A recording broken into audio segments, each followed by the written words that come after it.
नमस्कार दोस्तों, मैं अर्जुन आपका स्वागत करता हूँ स्टे बाय अर्जुन के यूट्यूब चैनल में। तो दोस्तों, आज की हमारी क्लास है भारत के प्रमुख चैनल के बारे में। जो है दोस्तों, आज की हमारी क्लास है। तो दोस्तों, वीडियो को अंत तक जरूर देखना ताकि सभी क्वेश्चन जो है आपको आसानी से याद हो जाएं।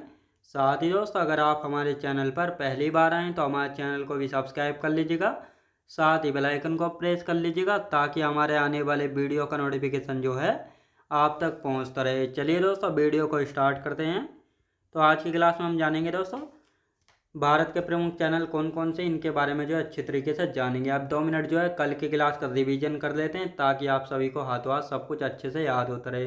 कल की क्लास में हम पढ़ रहे थे भारत के पड़ोसी देश, और भारत के पड़ोसी देश की थी दूसरी क्लास, जिसमें हमने दोस्तों म्यांमार से स्टार्ट किया था। म्यांमार की यदि बात की जाए तो भारत के साथ जो है 1643 किलोमीटर लंबी सीमा साझा करता है।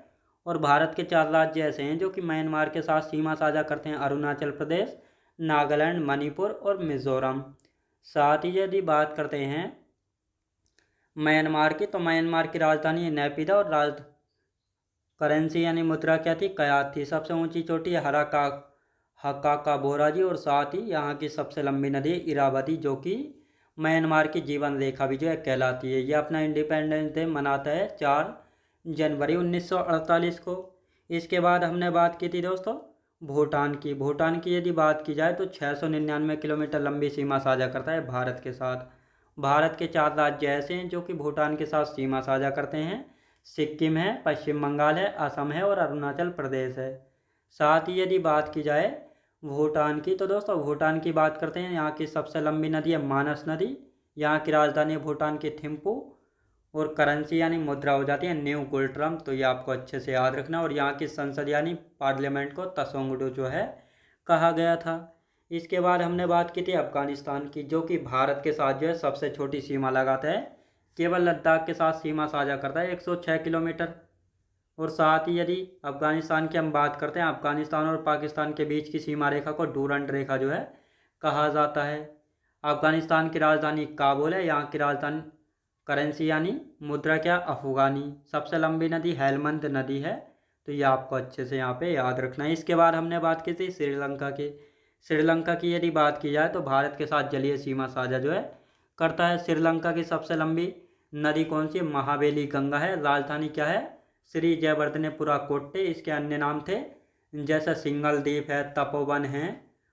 तो ये सब जो है दोस्तों श्रीलंका के अन्य नाम थे। साथ ही यदि बात की जाए श्रीलंका की सबसे ऊंची चोटी कौन सी थी? माउंट पेड्रो या पिद्रू गालाथाला यहाँ की सबसे ऊंची चोटी थी। फिर हमने बात की थी माले की, मालदीव की, जो कि भारत के साथ समुद्री सीमा लगाते हैं और भारत का सबसे छोटा द्वीपीय देश है, जो कि कहाँ पे पड़ता है?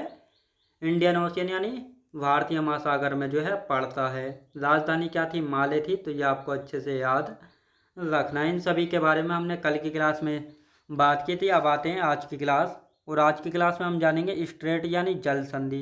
तो जल संधि होता क्या है? जल संधि यानी चैनल है, जल संधि है, डंकन पास है। पानी के ऐसे तंग मार्ग को कहते हैं जो दो बड़े पानी के समूह को आपस में जोड़ता है, जिससे नाव गुजर कर एक बड़े जलाशय से दूसरे बड़े जलाशय में जा सके। यानी पानी के ऐसे तंग मार्ग को कहते हैं जो दो बड़े पानी के समूह को आपस में जोड़ता है, जिससे नाव गुजर कर एक बड़े जलाशय से दूसरे बड़े जलाशय में जा सके। ये है दोस्तों भूमि, और ये भी है भूमि। ये है पानी का पतला सा रास्ता, ये है बड़ा जलाशय, ये है बड़ा जलाशय, और इधर भी क्या है? इधर भी दोस्तों बड़ा जलाशय है। अब यहाँ पे हम बात करते हैं, मान लेते हैं ये जो है ये एक द्वीप है, दक्षिणी अंडमान द्वीप है, और ये है दोस्तों लघु अंडमान द्वीप। अब इनके बीच जो है पानी का इतना इतना पतला सा रास्ता है, यहाँ से केवल नाव गुजर कर जो है एक बड़े जलाशय में से दूसरे बड़े जलाशय में जो है जा सकती है। तो ये जल संधि चैनल का काम क्या होता है? भूमि से भूमि को अलग करना और पानी से पानी को जोड़ना। तो ये आपको अच्छे से याद रखना है। तो ये तो होती है जल संधि या चैनल, जिसको इंग्लिश में स्ट्रेट जो है कहते हैं। अब यहाँ पे हम बात करेंगे, यहाँ पे हमने जो है अंडमान निकोबार द्वीप समूह का मैप बनाया हुआ है। ये है दोस्तों अंडमान निकोबार द्वीप समूह का मैप। अब यहाँ पे हम बात करते हैं दोस्तों, ये है नॉर्थ अंडमान यानी उत्तरी अंडमान। इसके नीचे है मिडिल अंडमान यानी मध्य अंडमान, फिर साउथ अंडमान, फिर इसके नीचे लिटिल अंडमान हो गया। अब दोस्तों ये लिटिल अंडमान और साउथ अंडमान के बीच जो है ये पतला सा पानी का रास्ता, इसको कहते हैं डंकन पास। और ये फिर लिटिल अंडमान और कार निकोबार के बीच जो ये 10 डिग्री चैनल है, तो ये आपको अच्छे से याद रखना है। फिर ये है ग्रेट निकोबार और इसके नीचे पड़ता है सुमात्रा द्वीप, इंडोनेशिया का द्वीप है। ग्रेट निकोबार और सुमात्रा द्वीप के बीच पड़ता है ग्रैंड चैनल। तो इन सभी के बारे में अब एक एक करके हम अच्छे से जानने वाले हैं। तो दोस्तों ये बनाया हुआ है हमने कोको द्वीप। कोको द्वीप की यदि बात करेंगे तो ये म्यांमार में पड़ता है कोको द्वीप। और ये है उत्तरी अंडमान द्वीप जो कि अंडमान निकोबार द्वीप समूह का द्वीप है। अब इन दोनों के बीच जो है पानी का पतला सा रास्ता है, इसको कहते हैं कोको जल संधि। अब यानी कोको जल संधि का काम है कोको द्वीप पे उत्तरी अंडमान को अलग करना और पानी से पानी को आपस में जोड़ना। तो ये आपको अच्छे से याद रखना है। उत्तरी अंडमान के नीचे आता है मध्य अंडमान जो कि पूरे अंडमान निकोबार द्वीप समूह का सबसे बड़ा द्वीप है। मध्य अंडमान के नीचे है दक्षिणी अंडमान और यही दक्षिणी अंडमान में है जिस पर जो है अंडमान निकोबार द्वीप समूह की राजधानी पोर्ट ब्लेयर स्थित है, जिसका नया नाम श्री विजयपुरम कर दिया गया है। दक्षिणी अंडमान के नीचे है ये लघु अंडमान। अब दक्षिणी अंडमान और लघु अंडमान के बीच जो है पानी का पतला सा रास्ता, ये इसको हम कहते हैं डंकन पास। तो डंकन पास जो है किन दो द्वीपों को अलग करता है, दक्षिणी अंडमान और लघु अंडमान को अलग करता है, ये आपको यहाँ पे पता होना चाहिए। अब लघु अंडमान के नीचे है कार निकोबार द्वीप। अब कार निकोबार द्वीप और लघु अंडमान के बीच भी एक जल संधि पड़ती है, यानी ये पानी का पतला सा रास्ता है जिसको हम कहते हैं 10 डिग्री चैनल। तो 10 डिग्री चैनल या 10 डिग्री चैनल जो है किन दो द्वीपों को अलग करता है, लघु अंडमान व कार निकोबार को अलग करता है। कार निकोबार के नीचे है लिटिल निकोबार, फिर लिटिल निकोबार के नीचे ग्रेट निकोबार जो कि अंडमान निकोबार द्वीप समूह का सबसे दक्षिणी द्वीप है। ये जो है दक्षिणी द्वीप है अंडमान निकोबार द्वीप समूह का। अब ये इसके नीचे पड़ता है सुमात्रा द्वीप जो कि इंडोनेशिया का द्वीप है। अब ग्रेट निकोबार और सुमात्रा द्वीप के बीच जो है पानी का जो पतला सा रास्ता है इसको कहते हैं ग्रैंड चैनल। तो ये आपको समझ आया होगा, ग्रैंड चैनल जो है किन दो द्वीपों के बीच है, ग्रेट निकोबार और सुमात्रा द्वीप के बीच। 10 डिग्री चैनल लघु अंडमान के बीच और कार निकोबार के बीच। डंकन पास दक्षिणी अंडमान और लघु अंडमान के बीच। और कोको जल संधि जो है कोको द्वीप व उत्तरी अंडमान के बीच स्थित है। तो ये चारों चैनल आपको समझ में आए होंगे। अब बात करते हैं, आगे बढ़ते हैं। अब ये बनाया हमने प्रायद्वीपीय भारत। प्रायद्वीपीय भारत यानी दक्षिण भारत। अब प्रायद्वीप के भारत में पूरब में जो है बंगाल की खाड़ी, ये है दोस्तों पूरब में ये पड़ती है बंगाल की खाड़ी। अब यहाँ पर जो है बंगाल की खाड़ी में ये अंडमान निकोबार द्वीप समूह पड़ता है, याद रखें दोस्तों, ये है अंडमान निकोबार द्वीप समूह। और ये यहाँ पे ये मैंने बनाया हुआ है, यहाँ पे ये है अरब सागर। भारत के पश्चिम में क्या है, अरब सागर है। और अरब सागर में पड़ता है लक्षद्वीप समूह। क्या दोस्तों, लक्षद्वीप समूह। और यहाँ पर जो है मिनिकोय द्वीप है, लक्षद्वीप समूह का ही है, लेकिन ये मिनिकोय द्वीप जो है लक्षद्वीप से थोड़ा दूर है और इसीलिए लक्षद्वीप का सबसे दक्षिणतम द्वीप कौन सा है, मिनिकोय। अब मिनिकोय और लक्षद्वीप जो है आपस में किस चैनल के द्वारा अलग होते हैं, तो 9 डिग्री चैनल के द्वारा अलग होते हैं। मिनिकोय के नीचे ये पड़ता है दोस्तों मालदीव। ये मालदीव जो है ये भारत का साउथ में पड़ता है, हिंद महासागर में। तो भारत के दक्षिण में क्या है, हिंद महासागर है।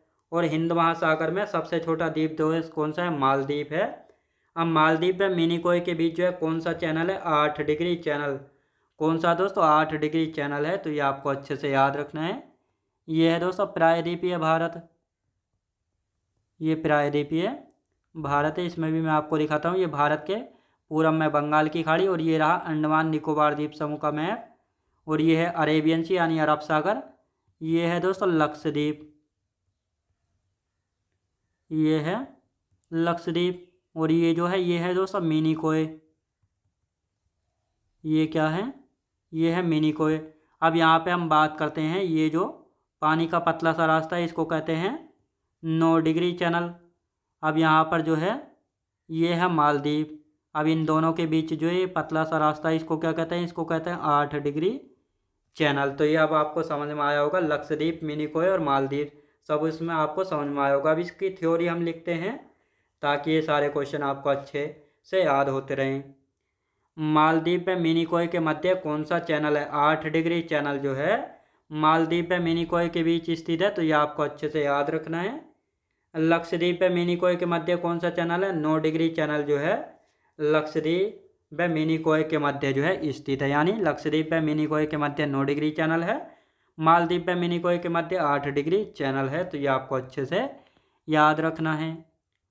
अब यहाँ पे हम बात करेंगे दोस्तों दक्षिणी अंडमान व लघु अंडमान के बीच, यानी तो जो दक्षिणी अंडमान और लघु अंडमान है इन दोनों के बीच कौन सा चैनल है? डंकन पास, ये अभी मैंने आपको मैप में दिखाया था। साथ ही लिटिल अंडमान व लघु अंडमान, लिटिल अंडमान या लघु अंडमान तो दोनों एक ही नाम है, किसी भी नाम से पूछा जा सकता है। कार निकोबार के मध्य 10 डिग्री चैनल है, तो 10 डिग्री चैनल जो है कार निकोबार लिटिल अंडमान से अलग करता है। तमिलनाडु व श्रीलंका के बीच कौन सी जल संधि है? पाक जल संधि है। कौन सी? पाक जल संधि। कोको द्वीप जो कि म्यांमार में पड़ता है, उत्तरी अंडमान जो कि भारत में, इन दोनों के बीच कौन सी जल संधि है? कोको जल संधि जो है उत्तरी अंडमान व कोको द्वीप को अलग करती है, तो ये आपको अच्छे से यहाँ पे याद रखना है। अब यहाँ पे हम बात करेंगे सुमात्रा द्वीप की, जो कि इंडोनेशिया में है, और ग्रेट निकोबार अंडमान निकोबार द्वीप समूह का सबसे दक्षिणी द्वीप है। अब सुमात्रा द्वीप और ग्रेट निकोबार के बीच कौन सा चैनल है? ग्रैंड चैनल है, तो ये आपको पता होना चाहिए। यानी जो ग्रैंड चैनल है ये सुमात्रा द्वीप और ग्रेट निकोबार को अलग करने का काम जो है करता है, तो ये आपको अच्छे से याद रखना है। अब यहाँ पे हम बात करते हैं भारत और श्रीलंका के बीच कौन सी जल संधि है? तो दोस्तों ये है गल्फ ऑफ मन्नार, यानी मन्नार की खाड़ी है। ये है पाक स्ट्रेट यानी पाक जल संधि। ये क्या है? ये श्रीलंका है। और ये क्या है? ये है भारत। भारत और श्रीलंका के बीच ये वाली जो रेड वाली जा रही है इसको कहते हैं पाक जल संधि, तो ये आपको याद रखना। श्रीलंका और भारत के बीच कौन सी जल संधि है? पाक जल संधि है, तो ये आपको अच्छे से याद रखना है। तो ये चैनल जो है हमारा चैनल वाला टॉपिक हो गया है कंप्लीट, यानी भारत के प्रमुख चैनल आपको अच्छे से समझ आए होंगे। तो ये हो गया हमारा टॉपिक कंप्लीट। अब आते हैं हमारा न्यू टॉपिक शुरू होता है दोस्तों भारत का समुद्री क्षेत्र, यानी भारत के समुद्री क्षेत्र की यदि बात की जाए तो इस टॉपिक में हम जानेंगे कि भारत की समुद्री सीमा को कितने भागों में बांटा गया है। 3 भागों में बांटा गया है, प्रादेशिक जल सीमा क्षेत्र, और दूसरा अभिच्छिन्न मंडल, और तीसरा अनन्य आर्थिक क्षेत्र। तो इन सभी के बारे में जानेंगे।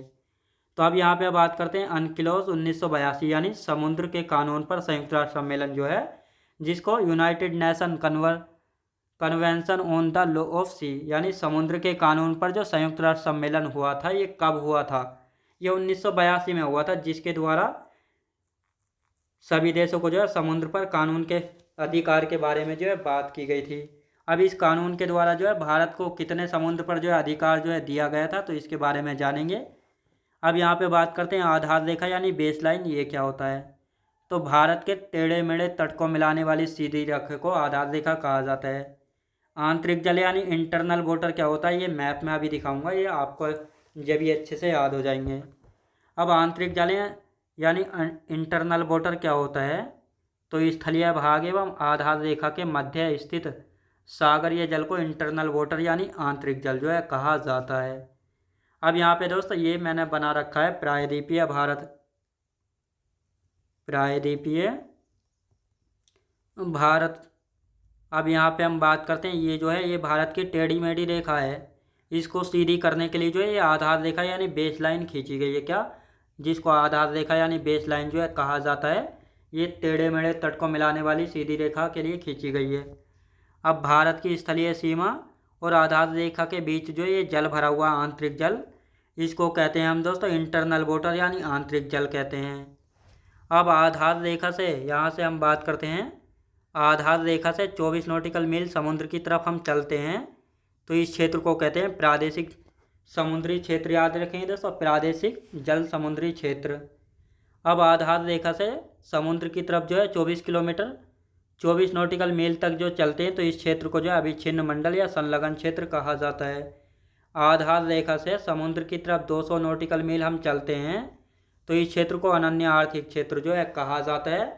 और इससे आगे का जो क्षेत्र होता है 200 नॉटिकल मील से, उसको उच्च सागर यानी हाई सी कहा जाता है, जिस पर सभी राष्ट्रों का समान अधिकार होता है। मतलब यहाँ पर कहा गया है कि आधार रेखा से 12 नॉटिकल मील तक का जो क्षेत्र होता है उसको कहते हैं प्रादेशिक समुद्री जल सीमा क्षेत्र। और साथ ही आधार रेखा से 24 नॉटिकल मील तक का जो क्षेत्र होता है इसको कहते हैं अविच्छिन्न मंडल या संलग्न क्षेत्र।